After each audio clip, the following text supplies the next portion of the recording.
Hello दोस्तों, प्यारे बच्चों, मेरा इस चैनल में आपका स्वागत है। आज आइए हम एक नया चैप्टर शुरू करते हैं जिसका नाम है अनुक्रमानुपाती एवं व्युत्क्रमानुपाती विचरण। देखिए, इसको समझने के लिए बड़ा सरल एक चैप्टर है। यदि इसको अच्छा से आप समझिए, आगे जो है आपको जब कंपटीशन परीक्षा देंगे बैंक का, रेलवे का या जो भी, तो ये इसका जो सवाल है बड़ा अच्छा हल होता है। मैंने इसको आप जो है आसानी से समानुपात से भी कर सकते हैं, एकीक नियम से भी कर सकते हैं। तो एक प्रकार का इससे ट्रिक बनता है, ट्रिक जल्दी हल करने में, स्पीडली। जैसे कोई गणित को मजदूर वाला कि दूरी समय वाला, तो इस तरह से जो चैप्टर आता है उससे ही हम जो है स्पीड से इसमें हल कर सकते हैं। तो आइए समझते हैं पहले अनुक्रमानुपाती एवं व्युत्क्रमानुपाती विचरण क्या है। देखिए, कभी कभी क्या होता है, हम बाजार जाते हैं, कोई सामान खरीदते हैं, एक वस्तु की कीमत, दो वस्तु की कीमत, इस तरह से जो तुलना करते हैं उसी पर ये सवाल है। देखिए, जैसे मैं छोटा सा एक उदाहरण लेता हूँ। एक पेन खरीदा, मान लीजिए मैं एक पेन जो है 5 रुपये में, ध्यान देंगे, तो उसी पेन को मैं 2 ठो लिया, तो 2 पेन कितने का होगा? 10 रुपये का। उसी को 3 पेन लिया मैं, देखिए 3 पेन बढ़ा दिया, तो ये कितने का हो जाएगा? 15 रुपये का। उसी को मैं 4 पेन लिया, देखिए 4 पेन लिए, तो ये कितने का हो जाएगा? 20 रुपये।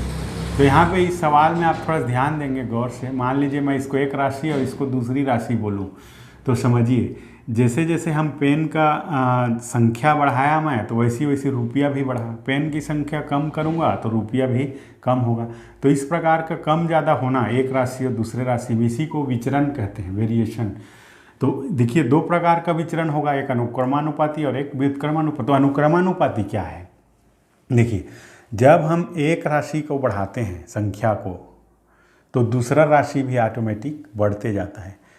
घटाते हैं, देखिए 4 से 3 ऐसा घटाया मैं, तो रुपया भी कम होगा। तो ये मैंने इसी को अनुक्रमानुपाती विचरण कहते हैं कि एक राशि को बढ़ाने से मान दूसरा राशि बढ़ जाए, एक राशि को घटाने से दूसरा राशि घट जाए। तो इस प्रकार के विचरण को अनुक्रमानुपाती विचरण कहते हैं। अब देखिए, एक दूसरा उदाहरण लेता हूँ मैं, थोड़ा सा समझेंगे। मान लीजिए ये एक शहर की दूरी है। देखिए, ए एक शहर है और बी एक शहर है। थोड़ा ध्यान देंगे, बड़ा सरल है, समझ आ जाएगा। इसमें चाल और समय में थोड़ा बताता हूँ आपको, चाल और समय में संबंध बताता हूँ मैं। देखिए, समझ आ जाएगा। मान लीजिए एक बाइक वाला ए शहर से बी शहर को जाता है और इसकी दूरी जो है 100 किलोमीटर है, मान लेते हैं अपन 100 किलोमीटर ए से बी की दूरी। क्लियर है? अब मान लीजिए एक बाइक वाला 100 किलोमीटर प्रति घंटा के चार्ज से चलता है, तो वो कितना देर में पहुँचेगा वो बताइए थोड़ा। देखिए, इस 100 किलोमीटर को चलने के लिए वो बाइक की स्पीड को अपना 100 किलोमीटर प्रति घंटा में चला रहा है कांटा को, तो आप देखेंगे कि वो कितना समय में पहुंचेगा? 1 घंटा में। ध्यान दीजिए, मान लीजिए वही बाइक वाला उसको स्पीड बढ़ा दिया 200 किलोमीटर प्रति घंटा, बहुत ज़्यादा स्पीड बढ़ा दी, तो आप गौर कीजिए, बताइए कितना घंटा में पहुँच जाएगा? क्या 2 घंटा लगेगा? सोचिए थोड़ा। 100 किलोमीटर की दूरी को 1 घंटा में तय करता है वो। ये 100 किलोमीटर की दूरी को 100 किलोमीटर प्रति घंटा में 1 घंटा में, अब अपनी स्पीड को दुगुना कर दिया, देखिए वो, तो समय भी दुगुना लगेगा क्या? बिल्कुल कम लगेगा। तो यहाँ पे थोड़ा सोचिए, उसका समय जो है आधा हो जाएगा। तो ये कितना समय होगा? आधा घंटा। अब मान लीजिए वो उस बाइक वाला बोलता है, अब अपनी स्पीड को वो जो है 50 किलोमीटर प्रति घंटा कर दिया। समझिए थोड़ा सा, 50 किलोमीटर कर दिया, 100 से 50 कर दिया, मैंने स्पीड को कम कर दिया, तो समय कितना लग जाएगा उसको? 2 घंटा लगेगा। तो यहाँ पे देखिए, इससे इसका उल्टा हो रहा है, व्युत्क्रम हो रहा है। उल्टा व्युत्क्रम कैसे? देखिए, जो 100 को मैं 100 किलोमीटर स्पीड को 200 में बदला, तो वो समय आधा लग गया। देखिए, तो मैंने स्पीड बढ़ाया, समय कम लगा। स्पीड कम कर रहे हैं, समय ज़्यादा लग रहा है। तो इस प्रकार का जो, इसी के लिए इसको व्युत्क्रमानुपाती बोलते हैं। एक राशि को बढ़ाने से दूसरा घट जाता है, दूसरा को घटाने से दूसरा बढ़ जाता है। तो इस प्रकार का जो अनुपात बनता है या विचरण बनता है, उसको व्युत्क्रमानुपाती विचरण कहते हैं। चलिए एक सरल उदाहरण में आपको और बनाता हूँ, समझ बनाता हूँ मैं। एक खेत है, मान लीजिए मेरा 1 एकड़ का खेत है। चलिए, इसमें मैं 10 मजदूर लगा दिया। कितना मजदूर? 10 मजदूर। तो इसकी निंदाई कराना है तो एक दिन में कर देते हैं, देखिए एक दिन में कर देते हैं। चलिए मैं मज़दूर को 20 मज़दूर कर दिया, बताइए अब कितने दिन में करेंगे वो। 20 मज़दूर कर दिया मैं, 10 मज़दूर से 10 मज़दूर एक दिन में, तो 20 मज़दूर बताइए कितने दिन में। देखिए मज़दूरों की संख्या बढ़ेगा तो काम जल्दी हो जाएगा, तो आधा दिन में हो जाएगा। ये कितने दिन में हो जाएगा, आधा दिन में। तो इस प्रकार देखिए आप जो है अपने घर में आसपास इस प्रकार की घटना का जो है आप कमेंट्स करिए मेरे को, और उदाहरण खोजिए आप अपने आसपास, अनुक्रमानुपाती विचरण और व्युत्क्रमानुपाती विचरण और क्या क्या ऐसा उदाहरण बन सकता है समझने के लिए। तो आइए मैं इसको आपको एक सारणी के रूप में समझ बनाता हूँ। आज हम अनुक्रमानुपाती को करेंगे, उससे संबंधित मैं सवाल बताऊँगा, और चलिए आप अनुक्रमानुपाती के सवाल को हम कैसे हल करेंगे उसके लिए मैं आपको समझ बनाता हूँ। देखिए मैं अभी पेनिज को ले लेता हूँ मैं, चलिए पेन ले लिया मैं, ये वस्तु बोलें जैसे दें, और इसका मूल्य को एक मान लेता हूँ मैं, मूल्य कीमत बोलें या मूल्य बोलें जैसे भी। चलिए तो आप बताइए यहाँ पे एक पेन बताया था मैं कितना रुपया, 5 रुपया, 2 रुपये में लिख दिया मैं और समझ जाएंगे मूल्य। 2 पेन 10 रुपया, 3 पेन 15 रुपया, 4 पेन 20 रुपया, ये रुपया में है नहीं, अब ये वस्तु है पेन है।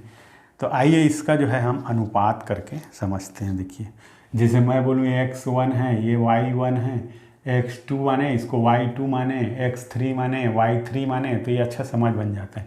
अब इसको हम x मान लें एक वस्तु को, दूसरा को y मान लें, तो इनका अनुपात क्या होगा। देखिए x बटे y क्या होगा, 1/5, 2/10, 3/15, 4/20। चलिए हल कर देते हैं इसको थोड़ा सरलतम रूप में। तो अनुपात क्या आएगा, देखिए अनुपात जो आएगा वो क्या आएगा, ये तो 1/5 ही है, इसको और सरलतम में नहीं बदल सकते, इसको बदल सकते हैं। देखिए 2 एकम 2, 2 पंचे 10, 1/5, 3 एकम 3, 3 पंचे 15, 1/5, 4 एकम 4, 4 पंचे 20, 1/5। तो क्या आ रहा है देखिए आप, x1 बटे y1 बराबर x2 बटे y2 बराबर x3 बटे y3। देखिए सब बराबर आ रहा है अनुपात, दो राशियों का जो अनुपात है वो बराबर आता है अनुपात करने पर। तो इसीलिए इस अनुक्रमानुपाती के सवाल को हम, यदि ये समझ बनेगा तो आप सवाल आसानी से हल कर सकते हैं। तो आइए आज मैं आपको अनुक्रमानुपाती का जो एक उदाहरण लेके आपको समझ बनाता हूँ। देखिए एक सवाल लिया हूँ मैं, एक कार 3 घंटे में 600 किलोमीटर चलती है, तो 5 घंटे में कितनी दूरी चलेगी। तो यहाँ पे देखिए कार जो है 3 घंटा समय में 600 किलोमीटर जाता है, तो हमको बताना है कि 5 घंटा में वो कितना जाएगा। तो निश्चित आप यहाँ पे समझ रहे हैं कि समय जितना ज़्यादा लगेगा दूरी उतना बढ़ेगा, माने जितना ज़्यादा चलाएंगे उतना दूरी तय करेगा। तो यहाँ पे एक निश्चित आपको समझ बनता है कि ये अनुक्रमानुपाती विचरण है। तो इस प्रकार पहले सवाल को हमको समझना पड़ेगा कि अनुक्रमानुपाती विचरण का है कि व्युत्क्रमानुपाती।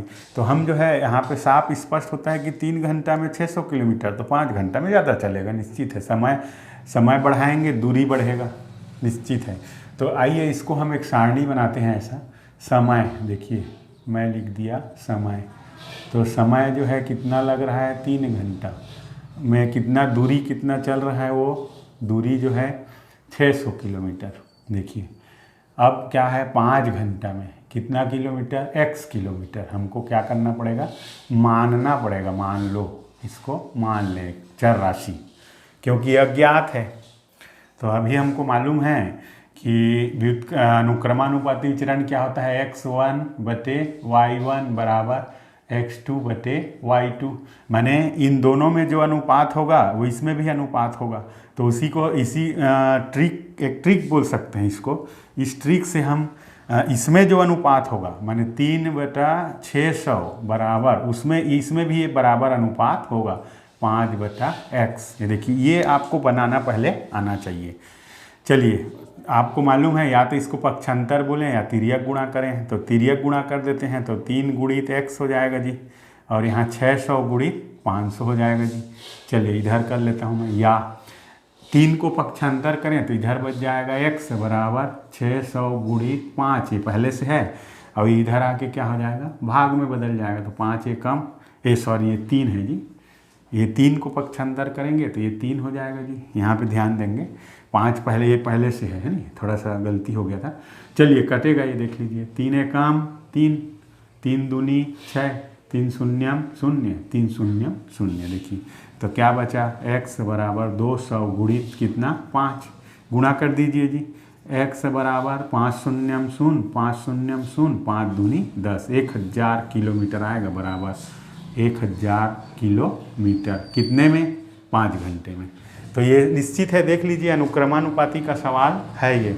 तो मैं समझता हूँ आप जो है और अधिक से अधिक उदाहरण इसका हल कीजिए तो बढ़िया समझ बनता है। और ये जो है आगे चल के ना ये सवाल बहुत काम आने वाला है। हालांकि आप इस सवाल को समानुपाती से भी हल कर सकते हैं। मैं अगला वीडियो आपको इसका व्युत्क्रमानुपाती से संबंधित वीडियो बनाऊंगा, जिसमें दोनों को तुलना करके फिर एक बार आपको सवाल हल करने समझाऊंगा। धन्यवाद।